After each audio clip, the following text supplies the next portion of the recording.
Om Namo Bhagavate Vasudevaya.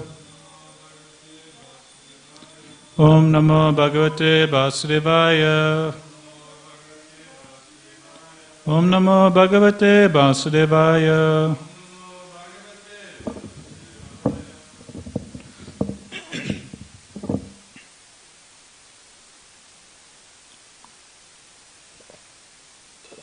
Reading from Srimad Bhagavatam, Canto number 3, chapter number 9, titled Lord Brahma's Praise for Creative Energy.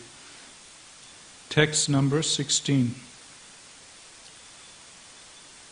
Yo va aham cha girisas cha vibhu swayam cha.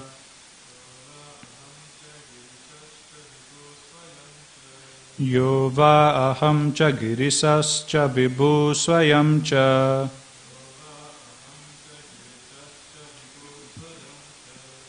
Stiti udbhava pralaya hetava atma moolam. Stiti udbhava pralaya hetava atma moolam. Vitva tripad bavrida eka uru prarohas.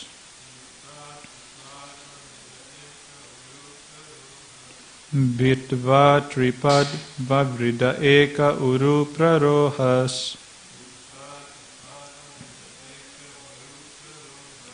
Tasme namo bhagavate bhuvanadrumaya.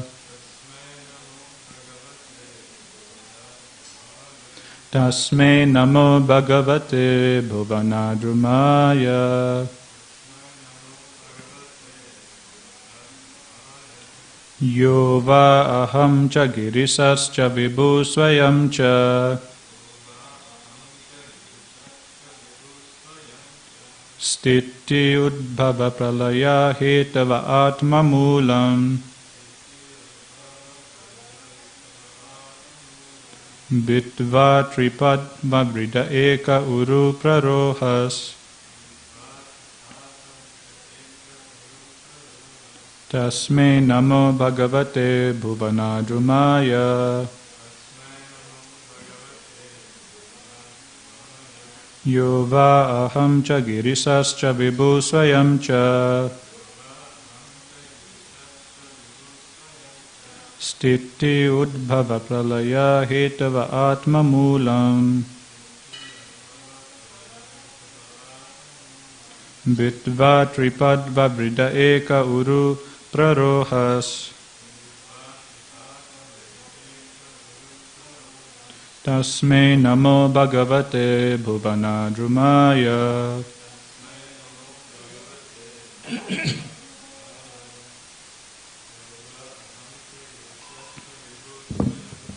Yo va aham cha girisas cha vibhu swayam cha. Stiti udbhava pralaya hetava atma moolam.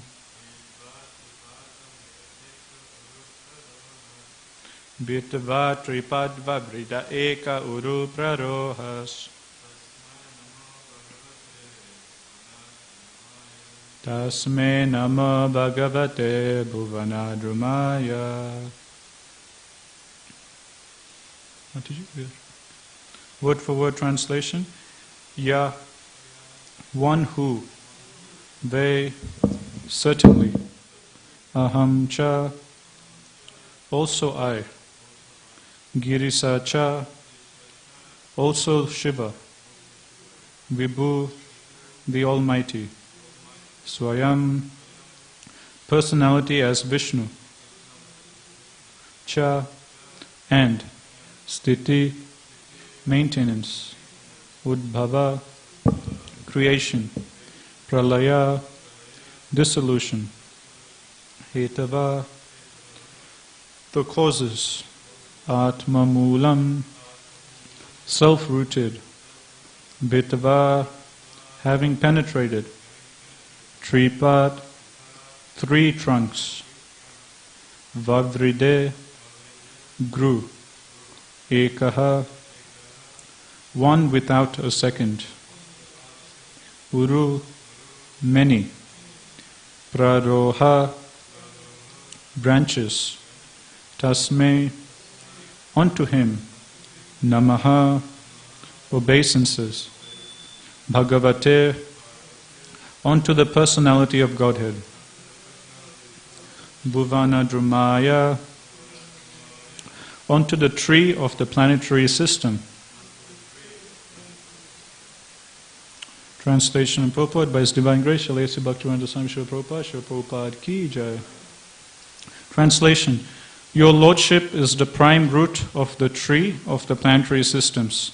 This tree has grown by first penetrating the material nature in three trunks, as me, Shiva, and you, the Almighty, for creation, maintenance, and dissolution, and we three have grown with many branches. Therefore I offer my obeisances unto you, the tree of the cosmic manifestation. It's a long purport, so we just offer some prayers and then we'll discuss bit by bit from the purport. Om Ajnana Timirandasya Jnananjana Salakaya Chakshurmaitam Yena Tasmai Shri Gurave Namaha. Jai Shri Krishna Chaitanya Prabhu Nityananda Shri Advaita Gadadhara Shivasadi Gaura Bhakta Vrinda. Hare Krishna Krishna Krishna Hare Hare Hare Rama Rama Rama Hare Hare. Okay, purport. The cosmic manifestation is grossly divided into three worlds, the upper, lower, and middle planetary systems, and then it broadens into the cosmos of 14 planetary systems, with the manifestation of the Supreme Personality Godhead as the supreme root. So as we've been discussing so far in this chapter, we've been going through these beautiful series of prayers by Lord Brahma, which he's offering at the lotus feet of Garbhodaksha Vishnu. And in these couple of verses, which we're going to read now, Brahma is going to be glorifying different aspects of the Supreme Lord and offering obeisances, understanding the glorious nature of the Lord. And in today's prayer, today's verse, Brahma is focusing on the aspect of how this whole cosmic manifestation has come from Vishnu, has come from Garbhodaksha Vishnu, and the three Gunavatars, Vishnu himself, Lord Shiva, and Brahma himself, who are in charge of creation, maintenance, and dissolution, they all also come from none other than Vishnu. So in this way, Brahma is glorifying today Garbhodaksha Vishnu in this prayer, that you are the source of this whole cosmic manifestation. And Prabhupada, he's starting off in the purport by explaining how the whole universe can be divided into three worlds, the upper, middle, and the lower planetary systems. And then if you want to go further deeper and divide it up even further, then you can divide it into 14 different planetary systems, Prabhupada explains. So as we all know, we're in the middle planetary systems, below us are the lower planetary systems, and right at the bottom of the universe are the hellish planetary systems. And then on top of us, there's Bhuvar Loka, and then Swarga Loka. And Bhuvar Loka, that's where all the ghostly creatures live, and Rakshasas, and so on and so forth. And also the Gandharvas, the Charanas, the Vidyadharas, so the Loka of the Vidyadharas, the Loka of the Gandharvas, Charanas, they're also situated in Bhuvar Loka. So these personalities like Gandharvas, Vidyadharas, who are expert in singing, dancing, playing musical instruments, they're not considered as full demigods, they're a bit lower level than the demigods. So they reside in Bhuva Loka, which is right above our middle planetary system. So we're on Bhuloka or Bhumandala, and above us is Bhuvar Loka. Where does Bhuvar Loka start? It's mentioned in 5th canto of Bhagavatam that the next planetary system, Bhuvar Loka, starts like the extent of our current planetary system goes right up till the sky, until which the eagles can fly. So the highest limit the eagles can fly, that's the limit, like in terms of height of our particular Bhumandala. After that, Bhuvar Loka starts. Then on top of Bhuvar Loka is Swarga Loka. So Swarga Loka is the particular planetary system where all the demigods reside. So that's where Indra is residing, that's where the sun god is, that's where the moon god is, and that's where the Saptarishis are, and all the Mars, all these things we study in modern science, Mars, Venus, Jupiter. So all these different planets all the different stars, they're all situated in Swargaloka. So Swargaloka is very big. And right at the top of Swargaloka is Dhruvaloka, where Dhruva Maharaj is residing on the pole star.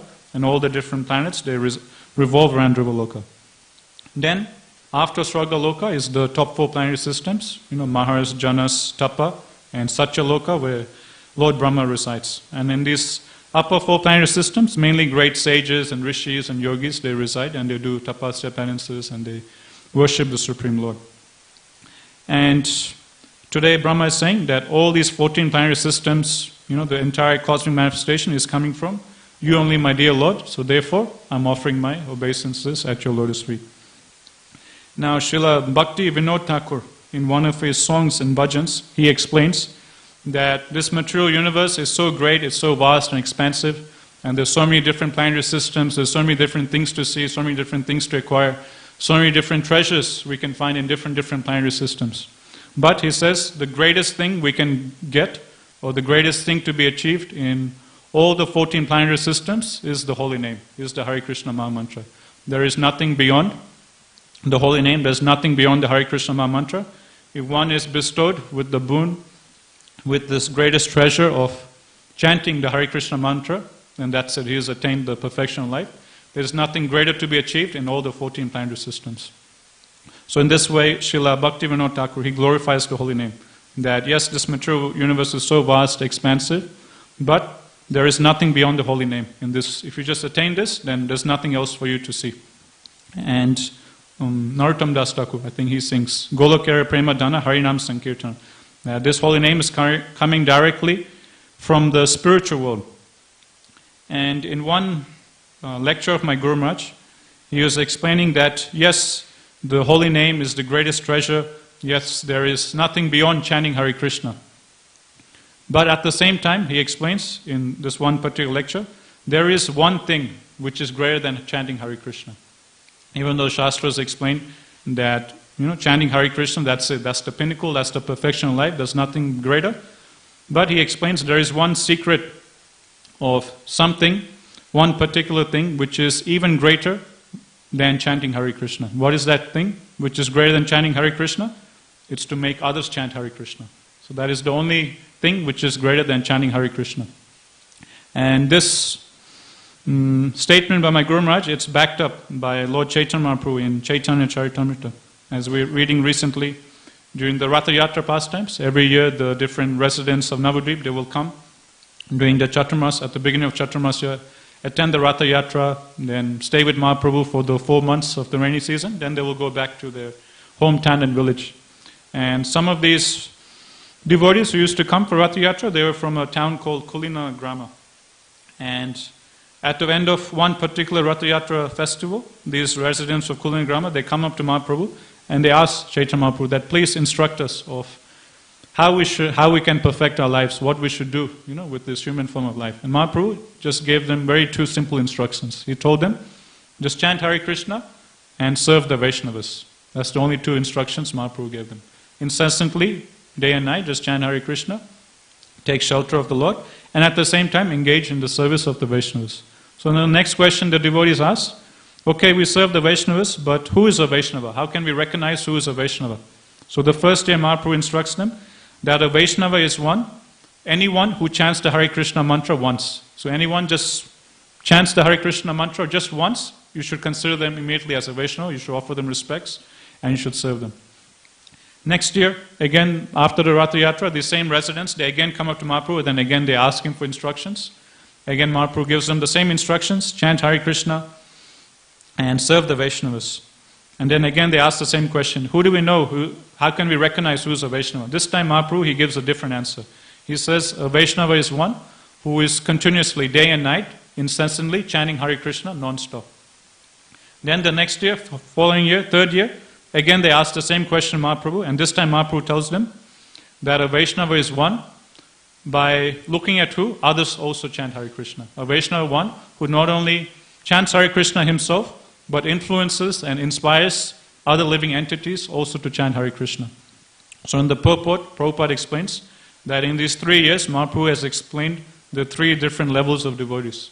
So the 3rd class devotee is one who's just chanting Hare Krishna. So anyone who chants Hare Krishna, we can offer them respect as a Vaishnava. But greater than them is those devotees who are day and night engaged in Krishna consciousness, day and night engaged in service, preaching, glorifying, reading Bhagavatam, hearing lectures, chanting Hare Krishna. So greater than the person who's sometimes chanting, sometimes not, is that devotee who is constantly engaged in Krishna consciousness. But even greater than that devotee who is 24 hours engaged in bhakti is that devotee who not only chants for his own benefit, but also goes out of his way and inspires others to chant Hare Krishna. So in this way, Mahaprabhu, he explains that this is the greatest devotee, one who preaches the message of the holy name, one who preaches Srimad Bhagavatam, one who preaches the message of the Shastras, doesn't just keep it for himself, but shares it with others. He is the greatest devotee. So that's why my Guru Maharaj, he says that there is one thing which is greater than chanting Hare Krishna. And that one thing greater than chanting Hare Krishna is to make others chant Hare Krishna. And when we go out and we do that, we'll experience a bliss, because making others chant Hare Krishna is greater than chanting Hare Krishna. The bliss that we experienced in preaching, the bliss we experienced in sharing bhakti with others will be even more than the bliss we experience personally ourselves when we're engaged in reading or chanting Hare Krishna. So the bliss that we get when we're sitting down chanting Hare Krishna, or the bliss we get when we come to a temple, sing and dance in front of Sri Sri Radha Gopinath, that bliss will be superseded by the bliss we get when we share the holy name with others, when we share Krishna Kirtan with others. The bliss of Gaurakatha that we experience when we're coming and attending CC class, no doubt it's very blissful and we get great happiness, but even greater than that happiness will be that happiness which comes to us when we go out and we share Gaurakatha with others, when we give Gaurakatha to others, or when we give Krishna Katha to others. So in this way, Mahaprabhu explains, the Shastras explain, that if we want to experience the topmost bliss, then yes, there is immense spiritual bliss in serving Krishna for our own selves, taking shelter of the holy name, sitting down nicely, attentively chanting Hare Krishna, Hare Krishna. Yes, we get a lot of bliss. We come in front of Sri Sri Radha Gopinath, take darshan of them, look at Gopinath's beautiful lotus feet, look at Gopinath's beautiful smiling lotus face, his beautiful lips, his beautiful eyes. Yes, we experience great joy, but we'll experience a much greater joy if we bring another conditioned soul to the temple and make that conditioned soul take darshan of Gopinath. And when we watch a fallen conditioned soul come to a temple and also engage in kirtan, also engage in chanting Hare Krishna, also engage in seeing Gopinath's lotus face and lotus feet, then that bliss will be even greater than the bliss we ourselves experience when we take darshan of Gopinath, when we chant Hare Krishna, or when we sing and dance in front of Krishna. And again, this point is emphasized in especially Sri Chaitanya Charitamrita. That's why it's given that in Vrindavan, the gopis, it's given that Srimati Radharani, she experiences a bliss 1,000,000 times more. When she comes in contact with Krishna, she experiences great bliss. But when she, instead of personally coming in contact with Krishna, when she pushes forward her gopi friends to come in union with Krishna, that bliss which she experiences, seeing other gopis come in contact with Krishna, is 1,000,000 times more than the bliss she experiences when she personally comes in contact with Krishna. So again and again, this point is repeatedly established in Chaitanya Charitamrita. That yes, it's very nice to practice bhakti for ourselves. Yes, it's very nice to chant Hare Krishna for ourselves. Yes, it's very nice to hear Gaurakatha for ourselves. Yes, it's very nice to hear Vrindavan Leela, Mathura Leela, Dwarka Leela for ourselves. But we'll experience a bliss which is 1,000,000 times more, which is 1,000 times more, when we not only hear Gaurakatha ourselves, but when we share Gaurakatha with others. We'll experience a bliss 1,000,000 times more when we not only hear Krishna Leela ourselves, when we not only hear Mathura Katha ourselves, but we go out and share Krishna Leela, Vamna Leela with others. So this point is again and again established in Chaitanya Charitamrita. Yesterday also, Ghanshyam Prabhu is talking about the different levels of happiness, the different levels of ecstasy of bliss. At the bottom is Jadananda, the bliss or the happiness one gets from engaging in sense gratification. So there's a little bliss or happiness that comes when we engage in sense gratification. But that's very tiny and insignificant in comparison with spiritual happiness. Prabhupada would often quote a poet named Vidyapati, whom Chaitanya Mahaprabhu used to personally also hear his songs and poems. And this poet Vidyapati, he would say that yes, there is some pleasure in mature happiness in society, family, friendship, so on and so forth. But that happiness is just like a drop of water in the desert. So you're in the desert, it's so intensely hot, there's no trees, or it's just like so dry, and your tongue is just parched for water. And if someone in the desert just comes and gives you a drop of water, that won't do anything for you. Yes, there is a little amount of refreshment you get in a drop of water, but that refreshment that we feel or experience from a drop of water is so insignificant. So that's Jadananda, the happiness we get in sense gratification. Then higher than that is Brahmananda, the spiritual bliss one experiences when one merges into the effulgence of the Supreme Lord, when one attains Brahman realization, impersonal liberation. Then higher than Brahmananda is Premananda, which is the bliss we experience when we engage in love for Krishna. So when we're chanting Hare Krishna, singing in front of them, taking darshan of them.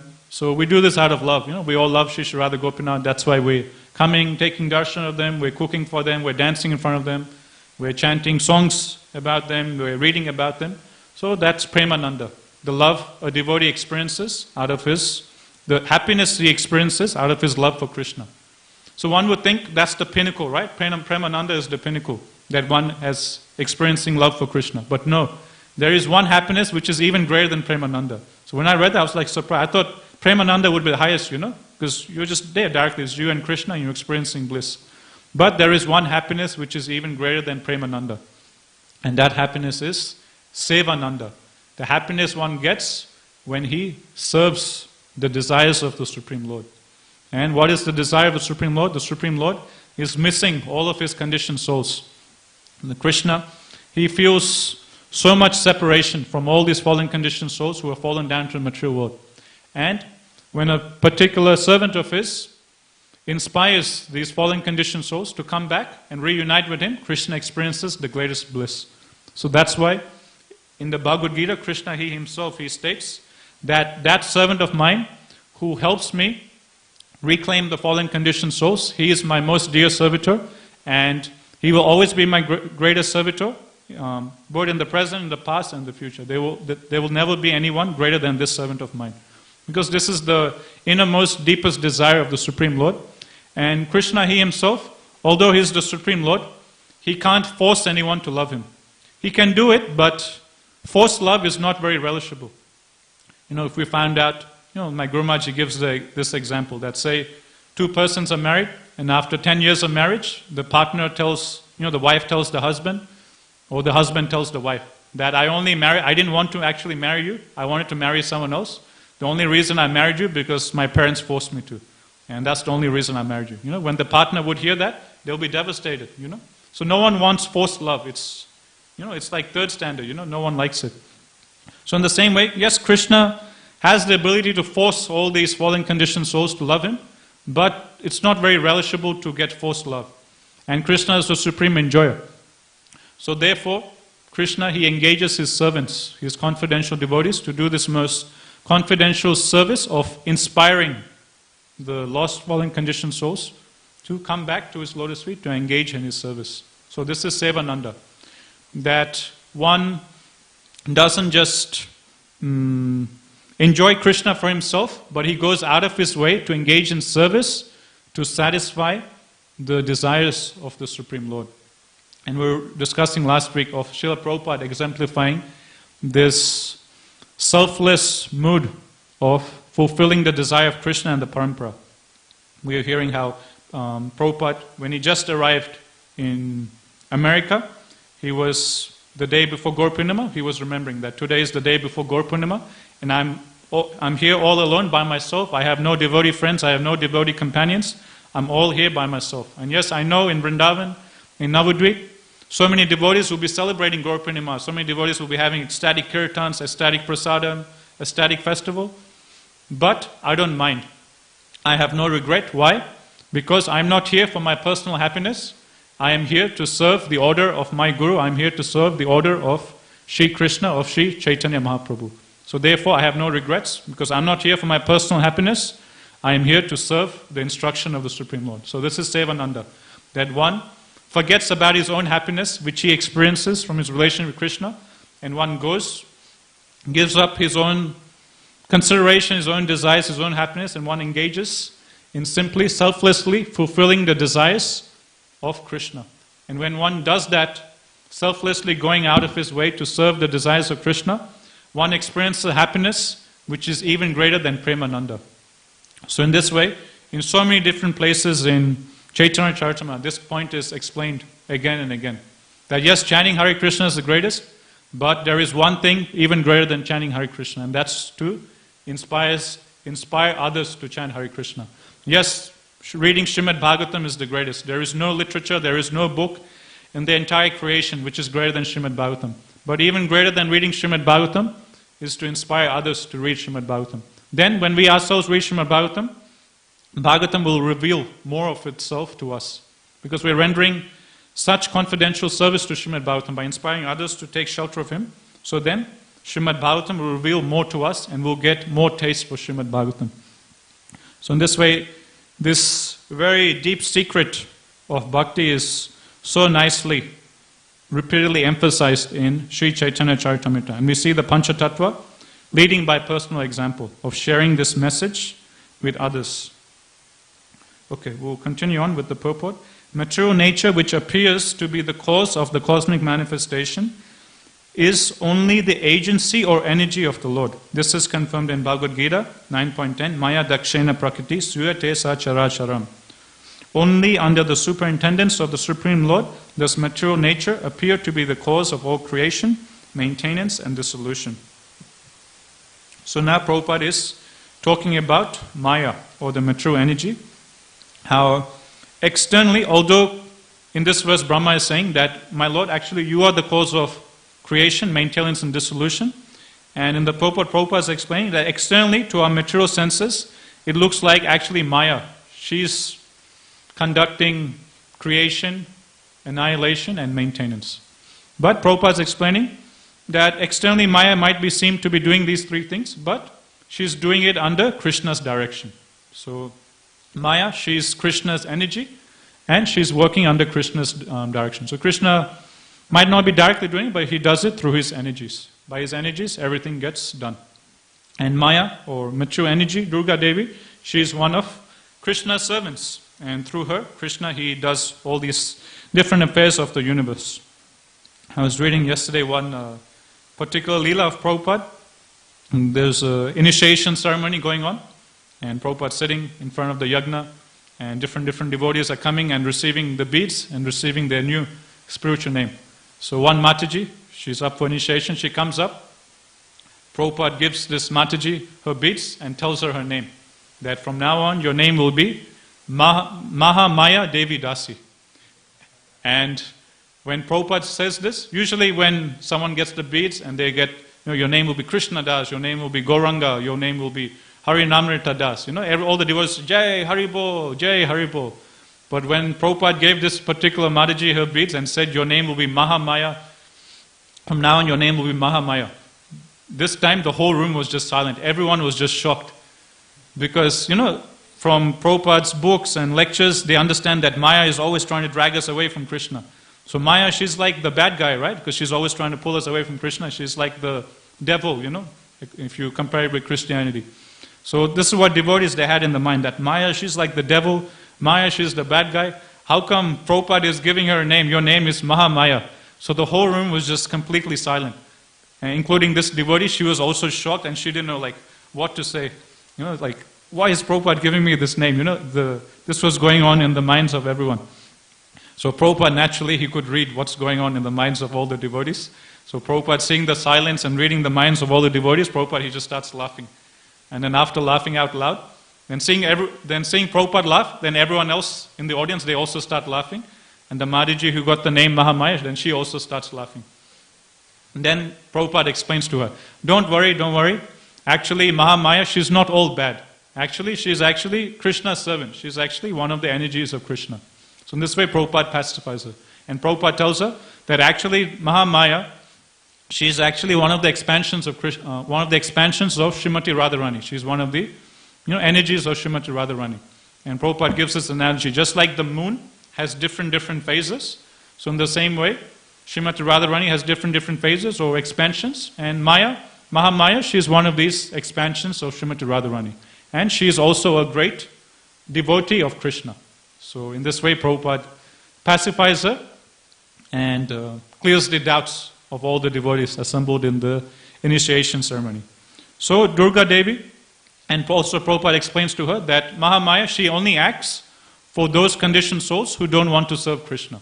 Otherwise, for devotees, she doesn't act. For devotees, it's Yogamaya, Srimati Radharani herself, who personally takes care of the devotees. So Maya or Durga Devi, she is actually a personal servant of Krishna. And it's a thankless task or thankless service is to bewilder the conditioned souls, because that's what they want. Everyone, they come from the spiritual world to this material world because they want to enjoy separate from Krishna. They want to enjoy like Krishna. So Krishna, he has to create this virtual reality. I like one example Prabhupada gives of Maya. In one of the, I think last year we read this or start of this year in one of the purports, either in third canto or second canto, Prabhupada, he gives this example that Maya or Durga Devi, she's just like a babysitter. So there's some little kids, and these little kids are very spoiled. They're not such nice kids. And these little kids, out of arrogance, out of ungratefulness to the parents, they tell their parents that I don't want to see you, I don't want to be with you, I want to enjoy separate from you. I don't like being with you. Like this ungrateful, spoiled kids, they want to stay separate from their parents. So then, what can the parents do? They can't force their children to love them. So then the parents said, okay, you don't want to be with us, okay, no problem. So then the parents, they create, Prabhupada explains, they make a nice room full of toys for the children to enjoy. They go to Kmart, Target, they buy all the nice toys, Lego, PlayStation, whatever toys are on the market. The parents, even though the child is rejecting them, still the parents, they want to take care of the children. So they create a nice big playroom for the children. And they buy all sorts of toys and they fill the whole room with all the toys for the enjoyment of their ungrateful children. Then, because the children, they don't want to be taken care of by the all-loving parents, their parents go and hire a babysitter. That my children, for some reason they don't like to be with me. So, you please, take care of my children, you please watch over him and see that everything is all right. So in the same way, Prabhupada explains that our original parents are Shri Shri Radha Gopinath. And being ungrateful, having that little desire to enjoy separate from them, Krishna, he has to take us away from the spiritual world. And just like the parents, they make a nice big playroom for the children. In the same way, Krishna has manifests this whole material universe for us. And just like the parents, they go and buy different toys to keep the children engaged. So in the same way, Krishna, he has created so many different sense objects, so many different planetary systems, so many different worlds and lokas. And, he's so intricately, Krishna has planned out all the different planetary systems. And these are all like toys for the jivas to enjoy, to engage in sense gratification. And just like the parents, they hire a babysitter to watch over the children, in the same way Prabhupada explains, Krishna, he engages Durga Devi or Maya, Mahamaya, to watch over us and keep us here in this material world. One other example that Chaitanya Charan Prabhu he gives is that Maya Devi, she's like a teacher. And her job is to test us. Like the teachers, they will do particular exams, right? Like for maths, they will give different problems and questions.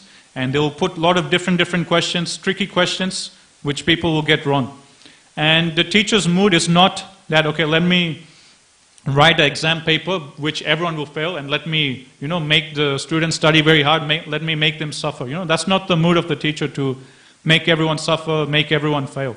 No, the mood of the teacher is to help them understand the subject matter of maths or physics and help them qualify themselves to go to the next level. So this is Maya's duty, or Maya's job, is to make sure that these conditioned souls, they rectify the consciousness and they reach a stage of proper Krishna consciousness, and these souls, they qualify themselves to go back to the spiritual world. So just like it's the duty or the responsibility of the teacher to teach the students and to give them difficult questions, to test them, to see if they're properly qualified to go to the next level. In the same way, Maya, Durga Devi, she will put the conditioned souls into different challenging situations. She'll put different, Prabhupada says, temptations onto the path of the devotee to test us, whether we're actually qualified, whether we're actually fully surrendered onto Krishna. So that's why whenever Prabhupada explains, we take up devotional service, that's very nice, but Maya won't let go. When Maya, she sees that someone is taking up to bhakti, she will come with greater force, and she'll put more and more temptations, she'll put more and more obstacles, not in the mood to, to make us suffer or fall down, but in the mood to test us, to see whether we're actually fully surrendered, whether we're actually fully Krishna conscious, and qualify ourselves to go back to the spiritual world. So this is the duty of Maya, to test us before we can go back to the spiritual world. So we have to overcome these obstacles or these temptations that Maya throws upon us, and we have to choose Krishna over Maya. And Prabhupada explains that Krishna and Maya, they are standing right next to each other. So right next to Krishna is on this side, and right next to Krishna is Maya. If for 1 second we move our side away from Krishna, immediately Maya is there. There's no middle ground. Either we're in Krishna or either we're in Maya. There's no middle ground where we can just stay. Not in Maya, not in Krishna. And Prabhupada said we can't have a leg on both sides. We can't be half in Krishna, half in Maya. It's one on the other.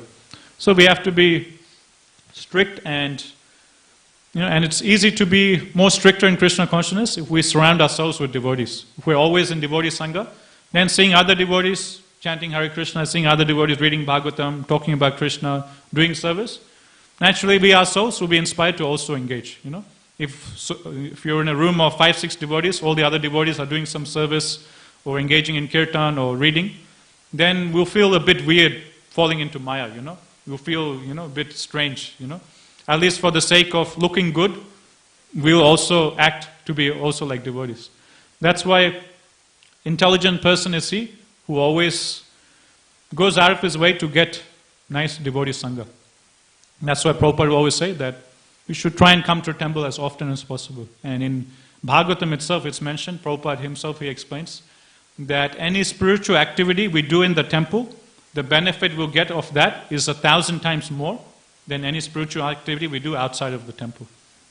Just like we say, if you go to Vrindavan, any spiritual activity you do in Vrindavan is 1,000 times more than any spiritual activity you do anywhere else. And Prabhupada explains, because these temples around the world, is non-different from Vrindavan, is non-different from Goloka, because Shri Radha Gopinath personally residing there. Therefore, Prabhupada encourages all the devotees to come to a temple as often as possible, and any spiritual activity we do in the temple will be 1,000 times more than spiritual activities we do outside of the temple. So in this way, we can take shelter of the process of Krishna consciousness, and stay aloof from Maya. One thing I was thinking of recently, of how Maya tricks the living entity, to engage in sense gratification and robs him of his human energy. I was thinking of this like sometimes you'll be sleeping in and you'll have your alarm, let's say for 3:45. You're supposed to wake up 3:45, take shower, and then quickly run to the temple and attend Mangalarti. But what happens at 3:45? The alarm rings, and then what does your mind say? Let me sleep for just 5 minutes longer. So then you go back to sleep and you sleep for 5 minutes longer. Then it's 3:50 or 3:55. Then again you think, just another 5 minutes more, just another 10 minutes more. Then again you sleep just 5 minutes more. And then it's 4:05. Then you think, okay, today I'll just take a quick shower and I'll just quickly come down. So I can sleep another 5 minutes. So like this you keep going bit by bit, 5 minutes, 10 minutes, and before you realize it, you just get knocked out. And when you wake up, you realize it's already 5:30 or it's already 6 o'clock. So initially we were thinking, I'll just sleep 5 minutes, but that 5 minutes becomes 10 minutes, 15 minutes, 20 minutes, and before we realize it, we've just completely slept in, and 1 hour is gone, 2 hours has gone by. So in the same way, I was thinking this is how Maya tricks all of us. When we're young, Maya tells us, when we're in our 20s, Maya tells us that, yes, it's important to engage in spiritual life, but now you're young, it's important that you focus on your studies, Just a few years of hard labor you do. Just a few years focus on your studies, get a good grade, then you can get a good job. Then after a few years of working hard in your studies, then you can engage in bhakti. So you put your head down and you study very hard, then you're 24, 25, then what does Maya say? Okay, you've done your studies, you got a job, but now, this is the initial years of your career. These are the most important years of your life. If you put in the hard yards in these initial years in your new job, then you can nicely, rise up in the corporate ladder. You can establish a nice career. So again, Maya tells just another few years, you just focus on working hard in your new job. So then again, another few years go. Then again, Maya tells, okay, now you're married, you need to get a house, you need to, start off, your married life properly. So again, just few more years, you just establish your household life properly, then you can engage in bhakti. Then the children come. So in this way, again and again, Maya slowly gives one more excuse. And just like when we sleep in, we think just another 5 minutes, another 10 minutes before we realize it. 1 hour is gone before we realize it. We've slept in for 2 hours. It's already 6 o'clock, 7 o'clock. So in the same way, this is how conditioned souls' whole life just gets wasted by the illusory energy. Maya doesn't tell them, okay, let's engage in 40 years of sense gratification. This isn't how Maya presents herself. She presents herself in small bits. She says, okay, just 1 year work hard, 2 years work hard in your studies, then you can do. Then after you work hard, then she says, okay, another 2 years you engage in working hard in your job. Then again she says, another 2 years you work in maintain your family. Then the children come, then she says, okay, another 5 years maintain your children. In this way, slowly, bit by bit, Maya takes away 5 years, 10 years, 20 years, 30 years. Before we know it, 50 years have gone. Before we know it, we're already 50. Before we know it, we're already 60 years old. Before we know it, we're already 70 years old. Then just like when we sleep in and we realize, oh my God, it's 5:30, I was supposed to go to Mangalati today. Then what's the feeling that overcomes us? We start lamenting, oh, how could I sleep in? Shame on me, what happened? How could I slept in for so long? So just like we lament when we sleep in, so in the same way, this is the lamentation that all the conditioned souls go through in their old age, when they realize they've just wasted their whole life. When they're 50, 60, 70, then they look back and they think, man, I just wasted my whole life. And then it's just too late. Just like at 5:30, 6 o'clock in the morning, it's too late. Mangalati has gone by. So in the same way, when we're 50, 60, 70, yes, we can still come and do some bhakti, but how much can we do? The body is old. We can't really physically do so much. The memory power is going low. The mind, mental faculties, the intelligence is very not so sharp. So we're very limited in our capacity to do bhakti. Therefore, Prahlad Maharaj says that right from the start of our life, from the age of 5 years old, we should take up bhakti. We shouldn't delay. And that's what Srila Bhaktisiddhanta Saraswati Thakur, he instructed Srila Prabhupada. Prabhupada was saying that first we need to get independence from the British. Then after we get independence from the British, then we can talk about spreading Krishna consciousness. Then we can talk about spreading Krishna bhakti. And what did Srila Bhaktisiddhanta Saraswati Maharaj say? He said that Krishna consciousness is so important, it cannot wait for anything. So this is the most important thing of sharing, of being Krishna consciousness. No matter what stage of life we are, we need to immediately take up to Krishna bhakti. And yes, our mind will throw different temptations or different excuses. Using our spiritual intelligence, we need to ignore the mind and take up into bhakti. Okay, I'll continue reading the purport. The Lord expands himself into three, Vishnu, Brahma and Shiva, for maintenance, creation and destruction respectively. Of the three principal agents controlling the three modes of material nature, Vishnu is the Almighty. Even though he is within material nature for the purpose of maintenance, he is not controlled by the laws of material nature. The other two, Brahma and Shiva, although almost as greatly powerful as Vishnu, are within the control of the material energy of the Supreme Lord. The conception of many gods controlling the many departments of material nature is ill-conceived by the foolish pantheists. God is one without a second, and he is the primal cause of all causes. As there are many departmental heads of governmental affairs, so there are many heads of management of the universal affairs. So here Prabhupada is explaining that yes, there's these three supreme gods, there's Brahma, Shiva and Vishnu, but of the three of them, Vishnu is the topmost, he is supreme. And Prabhupada is explaining, just like in the government, there'll be many ministers in charge of different affairs, but still there'll be one big guy. There'll be one king or one president who is greater than all the other ministers. So that one big guy or the one head president or the king, that's Krishna or Vishnu, and he's greater than all these other demigods. And one pastime I was reading yesterday also of Srila Prabhupada and his devotees. This took place in Australia itself, in Melbourne. So if you remember, back in those early days, Madhu Dwisa Maharaj, he was like the main devotee who pretty much, so solidly established Krishna consciousness in Australia. and really spread Krishna consciousness like wildfire all over Australia, particularly Melbourne and Sydney. So he was like the GBC, the head of the Australian Yatra during Prabhupada's time, and he really did a lot of amazing service. And if you talk to Prabhupada disciples now, they will say that, yes, it was Madhudvisa Maharaj who really established Krishna consciousness in Australia during Srila Prabhupada's times and took it to the next level. So back then what was happening was the devotees, they were getting a lot of opposition from the local council, the Melbourne Council, from the local government. And so much so that whenever the devotees would go out for Harinam, chanting, singing, dancing, whenever the devotees would go out for book distribution, these local rangers or council members, they would give the devotees a ticket, fines on the spot for chanting and in the name of causing nuisance to the public by singing loudly, in the name of causing nuisance to the public by stopping them to distribute books, sell books. These council members will again and again give the devotees different fines and tickets. But the devotees, they would never pay the fines. They would never pay the tickets. They would never pay the fines which was issued by the local council, by the Council of Melbourne. So much so that the Melbourne local council had this big stack of tickets which the devotees hadn't paid. And the amount of Lakshmi which was owing by the devotees to the Melbourne council accounted to thousands and thousands of dollars. So this is how many tickets the devotees were getting from the council for doing Harinam, for doing book distribution.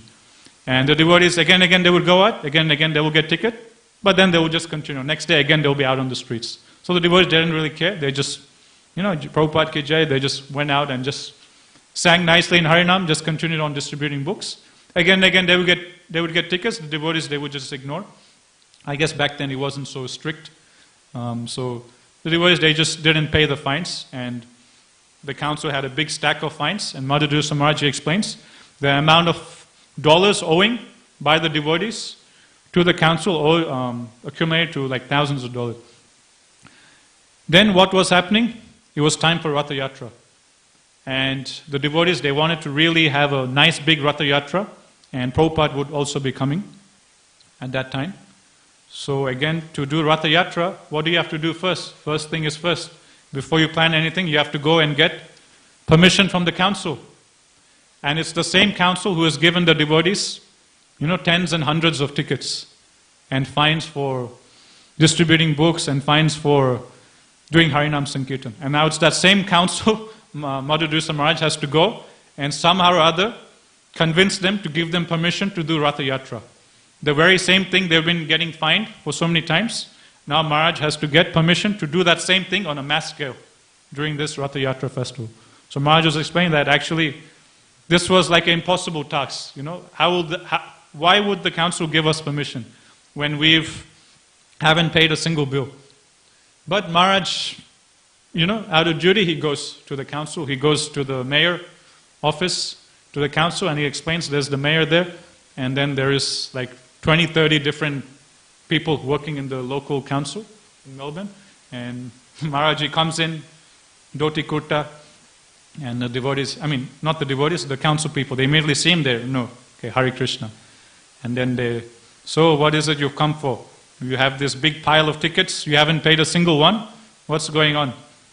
Then Maharaj, he just boldly, it's mentioned, Maharaj explains, at that time, he was intensely praying to Krishna. And as we hear in this purport, Prabhupada is explaining, that of all the gods, Vishnu is the topmost, Krishna is topmost, and he's in control of everything, he's the cause of all causes. So the devotees back in Prabhupada's time, they had, by the potency of Prabhupada's preaching, by the potency of Prabhupada's lectures, by the potency of Prabhupada's books, they had such great faith in the potency of Krishna. It's explained when we hear lectures, the faith of the speaker which he has in Krishna, the faith of the speaker which he has in the holy name in Bhagavatam, that gets imparted into our hearts. So who can have greater faith than Srila Prabhupada in the holy name? Who can have greater faith in Krishna and Srimad Bhagavatam than Srila Prabhupada? So when Prabhupada was giving these lectures, boldly preaching about the glories of Krishna, the devotees, they were so charged with that same amount of faith and conviction that yes, Krishna is out there. Yes, if we just take shelter of Krishna, anything and everything is possible. So Madhudvisa Maharaj, he had that strong faith. Even though it was an impossible task, he still had that strong faith. It's still possible if Krishna willing, it will happen. So when he goes into the council's office, when he goes and meets the mayor, intensely in his heart, he's praying to Sri Sri Radha Gopinath that Krishna, you are seated in the heart of this mayor, in his heart as Paramatma, and you are also seated in my heart. So you please, from within the mayor's heart, you please convince him to say yes to us. You please convince him somehow to say yes to us doing Ratha Yatra in Melbourne. So like this, Madhudisa Maharaj, who was praying to Krishna.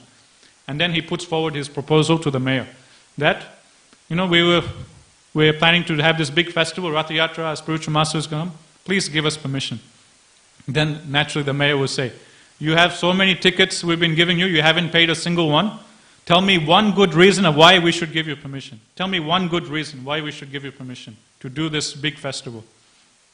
Then Maharaj, he thinks to himself, and again Maharaj was praying, that within his heart you're the Paramatma, so you please give him intelligence to say yes. And Maharaj was also praying that you're also in my heart, so you please give me the intelligence to speak some words to convince this person. So we can always remember this when we're preaching or distributing books also. That the person we're trying to sell a book, Krishna is in their heart, and Krishna is in our heart, so Krishna can empower us to speak something to convince them. And the same Krishna in that person's heart will also inspire them to say yes and take the book. So in this way Maharaj is thinking, and then Krishna inspires him with the wisdom that Australia, one of the unique qualities of Australia is that Australia is a free land, a free country, and Australia pride themselves in giving everyone a fair go. That everyone deserves a fair chance, everyone deserves a fair go in freedom. So Australia, they strongly believe in this. So then Maharaj, when he was asked this question, give me one good reason why we should let you do the Ratha Yatra. Maharaj responds by saying, just give us a fair go. Just give us a fair go. Let us just one time give us a fair go and let us do this Ratha Yatra. Then when Maharaj said this, there was silence. And this mayor, he was feeling a bit nervous. He was looking around the room and he was hoping some of his ministers or some of his friends in the council, they would speak up and say no. But no one was speaking up and saying no. And this mayor, he didn't want to be the one to say no, and to sound rude and to sound very strict. He felt bad to be the only one to say no. And he was looking to see if someone will support him, someone will say no, but no one was saying no. And because he was feeling embarrassed, or he was feeling too shy or nervous to say no to someone who wants a fair go, the mayor said, okay, I'll give you a fair go this time. He signs the paper, gives the devotee permission to do Ratha Yatra. So in this way, Madhudisa Maharaj was sharing this one very nice incident out of numerous examples during Prabhupada's time and even today's times of an impossible situation becomes possible by the grace of Krishna. Why? Because Krishna is the cause of all causes. Krishna is the supreme controller. By his grace, anything and everything is possible. So, the same service the devotees were doing back then, we're also doing. We're also engaging in service, we're also engaging in different projects and activities. And whatever service we're doing, whatever projects we're involved in, we can take shelter of Sri Sri Radha Gopinath. And by their blessings, even something which seems very difficult, very impossible, it can also become possible. That's why one of the famous quotes of Srila Prabhupada is, impossible is a word in the Fool's Dictionary. Okay, there's one more paragraph left in the purport, then we'll finish the class.